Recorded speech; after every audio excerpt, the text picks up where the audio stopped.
Hello, Mark. My name is Emily Wang Yiqing, and my student number is S0641001.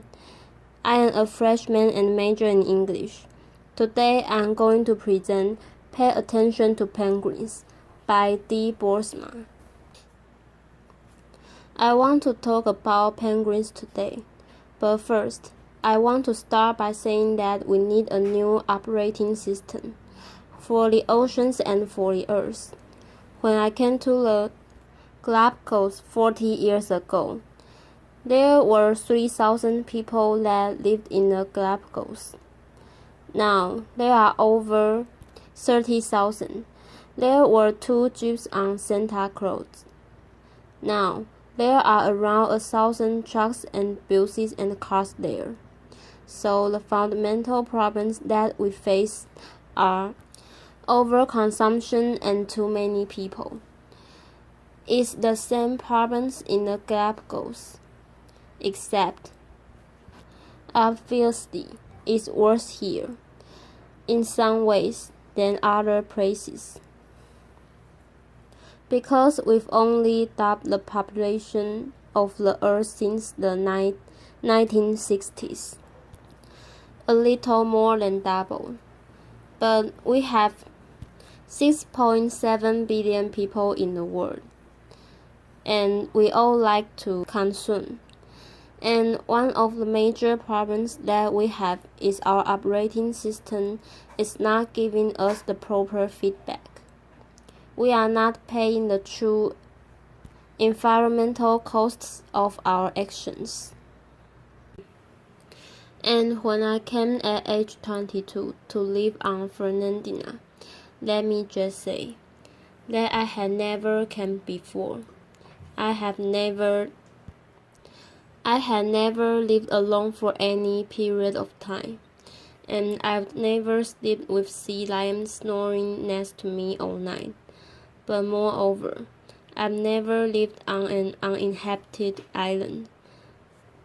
Punta Espinosa is where I lived for over a year, and we call it uninhabited because there are no people there. But it's alive with life. It's hardly uninhabited, so a lot has happened in the last 40 years. And what I learned when I came to Galapagos is the importance of wild places, wild things, certainly wildlife, and the amazing qualities that penguins have. Penguins are real athletes, kilometers in a day. They can swim at the same speed day and night. That's faster than any Olympic swimmer. I mean, they can do like 7 kilometers an hour and sustain it. But what is really amazing, because of this deepness here, emperor penguins can go down more than 500 meters, and they can hold their breath for 23 minutes. Magellanic penguins, the ones that I work on, they can dive to about 90 meters, and they can stay down for about 4.6 minutes. Humans, without fins, 90 meters, 3.5 minutes. And I doubt anybody in this room could really hold their breath for 3.5 minutes. You have to train to be able to do that. So penguins are amazing athletes. The other thing is, I've never met anybody that really doesn't say that they like penguins. They are comical, they work upright, and of course, they are diligent. And more importantly, they are well dressed. So they have all the criteria that people normally like. But scientifically, they are amazing because they are sentinels. They tell us about our world in a lot of different ways, and particularly the ocean.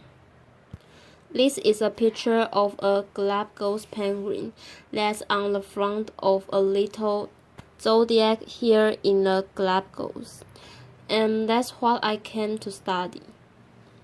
I thought I was going to study the social behavior of Galapagos penguins, but you already know penguins are rare.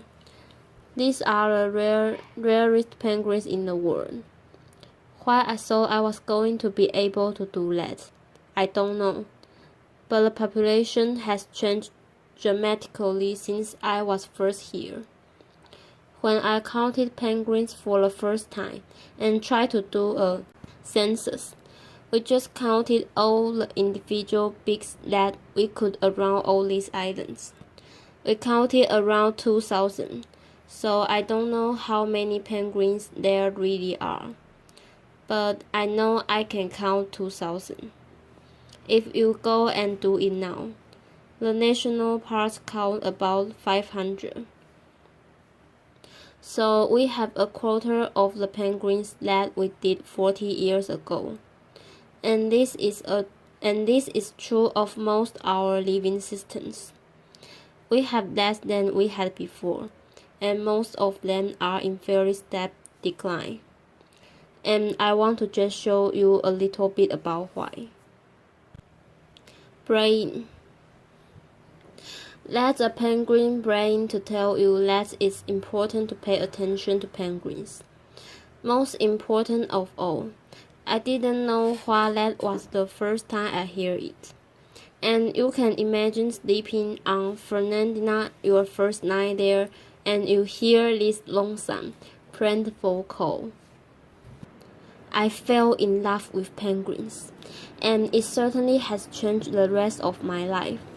What I found out I was studying is really the difference in how the Galapagos changes.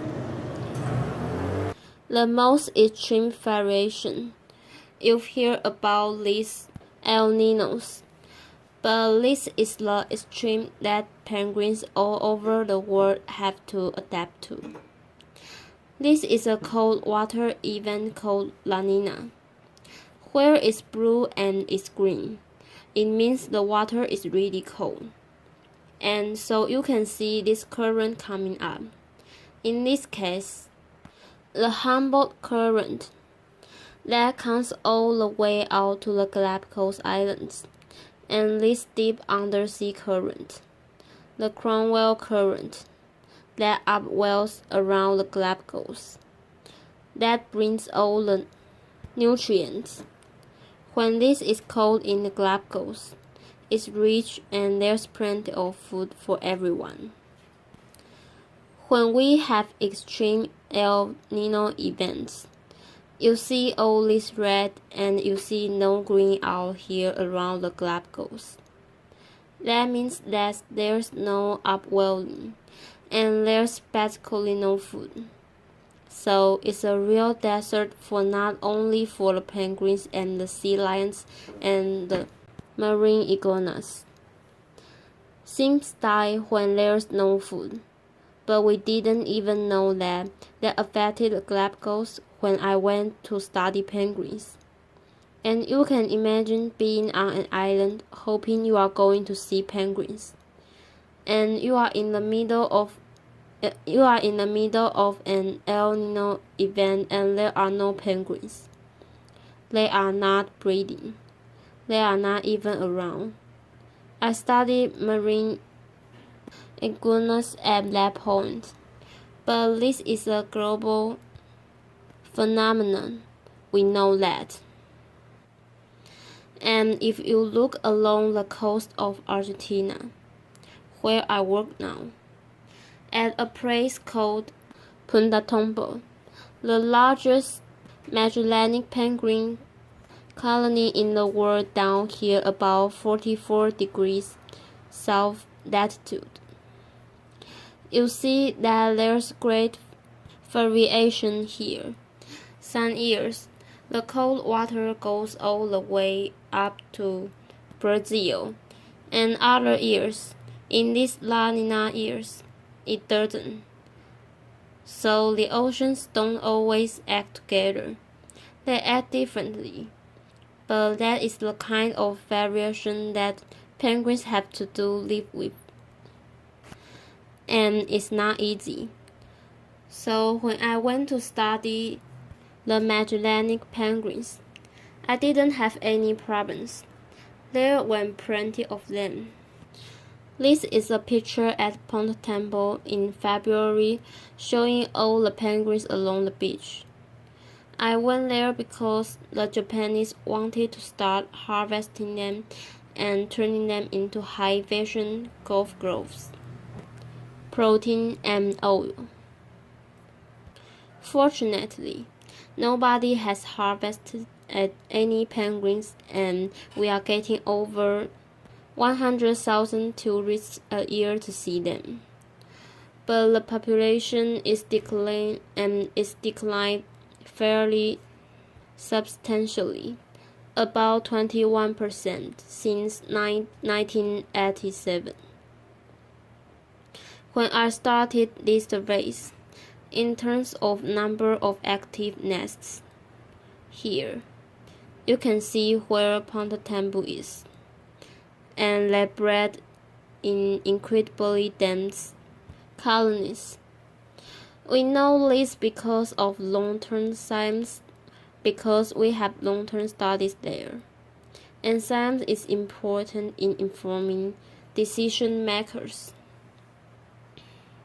and also in changing how we do and knowing the direction of change that we are going in. And so we have this penguin project. The Wildlife Conservation Society has funded me along with a lot of individuals over the last 27 years to be able to produce these kinds of maps. And also, we know that it's not only Galapagos penguins that are in trouble, but Magellanis and many other species of penguins. And so we have started a global penguin society to try to focus on the real plight of penguins.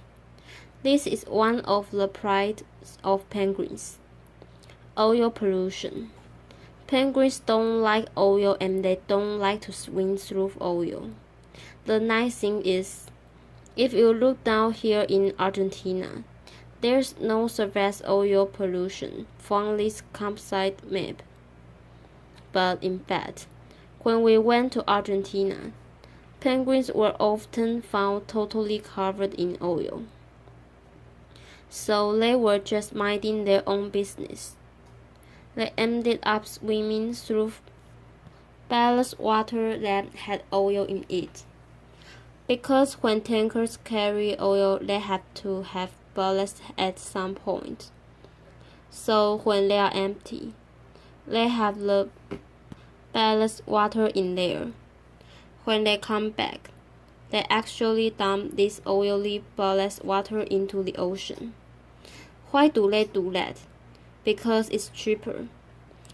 Because they don't pay the real environmental costs. We usually don't. And we want to start getting the accounting system right so we can pay the real cost. At first, the Argentine government said, "No, there's no way. You can find oil penguins in Argentina. We have laws, and we can't have illegal dumping. It's against law." So we ended up spending 9 years convincing the government that there were lots of oil penguins. In some years, like this year, we found more than 80% of the adult penguins dead on the beach were covered in oil. These little blue dots are the fledglings. We do this survey every March, which means that they are only in the environment from January until March. So maybe 3 months at the most that they could get covered in oil. And you can see, in some years over 60% of the fledglings were oil. Eventually the government listened and, amazingly, they changed their rules. They moved the tanker lengths 40 kilometers farther offshore, and people are not doing as much illegal dumping. So that we are seeing now is very few penguins are oil. Why are these even these penguins oil? Because we've solved the problem in Chubut province, which is like a state in Argentina where Pontatembo is. So that's about 100 kilometers of coastline. But we haven't solved the problem in northern Argentina, Uruguay and Brazil. So now I want to show you that penguins are affected. I'm just going to talk about two things. This is climate change. Now this has really been a fun study because I put satellite tags on the back of these magnetic penguins. Try to convince donors to give you a couple $1,000 to glue a satellite tag on the back of penguins. But we've been doing this now for more than a decade to learn where they go. We thought we needed a marine protected area of about 30 kilometers.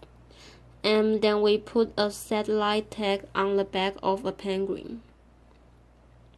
And what the penguins show us. And these are all the little dots from where the penguins' positions were for penguins in incubation in 2003. And what you see is some of these individuals are going 800 kilometers away from their nests. So that means a their mate is sitting on the nest, incubating the eggs. The other one is out there foraging. And the longer they have to stay gone, the worse condition this mate is in when the mate comes back.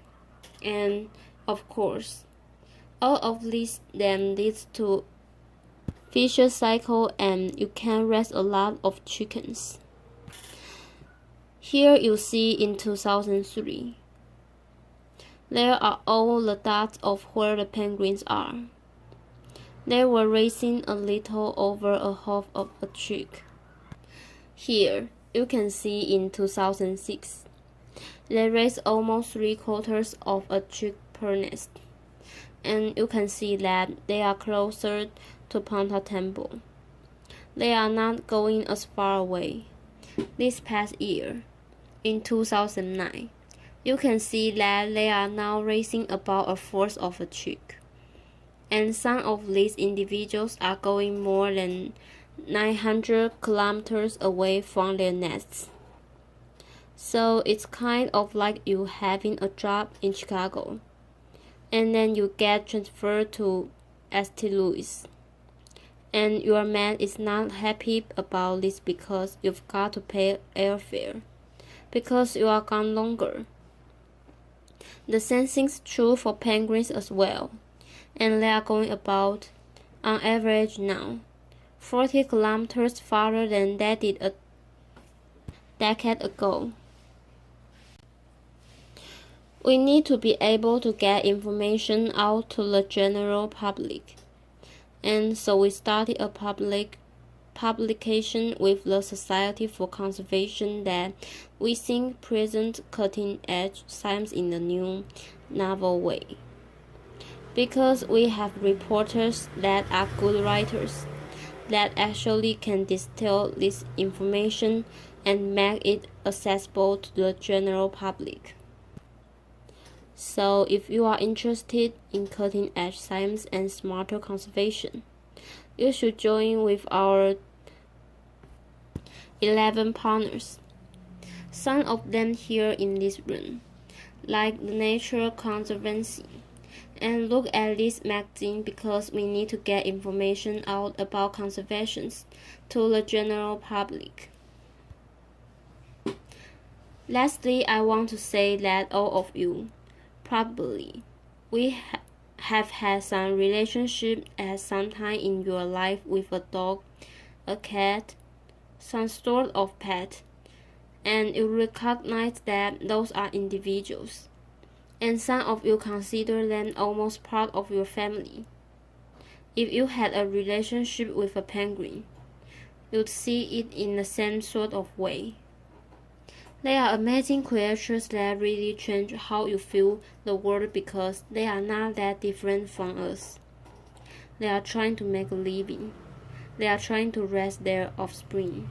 They are trying to get on and survive in the world. This is Taboo the penguin. Taboo's never been fed. He made us and got his name because he started standing under my diesel truck, a turbo truck. So we named him Turbo. Turbo has taken to knocking on the door with his beak. We let him in and he comes in here. And I just wanted to show you what happened one day when Turbo brought in a friend. So this is Turbo. He's coming up to one of my graduate students and flapper petting, which he would do to a female penguin. And you can see, he's not trying to bite. This guy has never been in before and he's trying to figure out what is going on. What is this guy doing? This is really pretty weird. And you will see soon that my graduate student. And you see, Turbo's pretty intent on his flipper petting. And now he's looking at the other guy, saying, "You are really weird. And now look at this, not friendly." So penguins really diverge in their personalities just like our dogs and our cats. We are also trying to collect our information and become more technologically literate. So we are trying to put that in computers in the field. And penguins are always involved in helping us or not helping us in one way or another. This is a radio frequency ID system. You put a little piece of rice in the food of a penguin that has a barcode, so it tells you who it is. It was over the pad, and you know who it is. Okay, so here are a few penguins coming in. See, this one's coming back to its nest. They are all coming in at this time, walking across there, just kind of leisurely coming in. Here's a female that's in a hurry. She's got food. She's really rushing back because it's hot to try to feed her chicks. And then there's another fellow that we leisurely come by. Look how fat he is. He's walking back to feed his chicks. Then I realized that they are playing king of the box. This is my box up here, and this is the system that works. You can see this penguin. He goes over. He looks at those wires. Does not like that wire. He unplugged this wire. We have no data. Laughter. So they really are pretty amazing creatures. Okay, most important thing is only you can change yourself and only you can change the world and make it better for people as well as penguins. So thank you very much. Applause.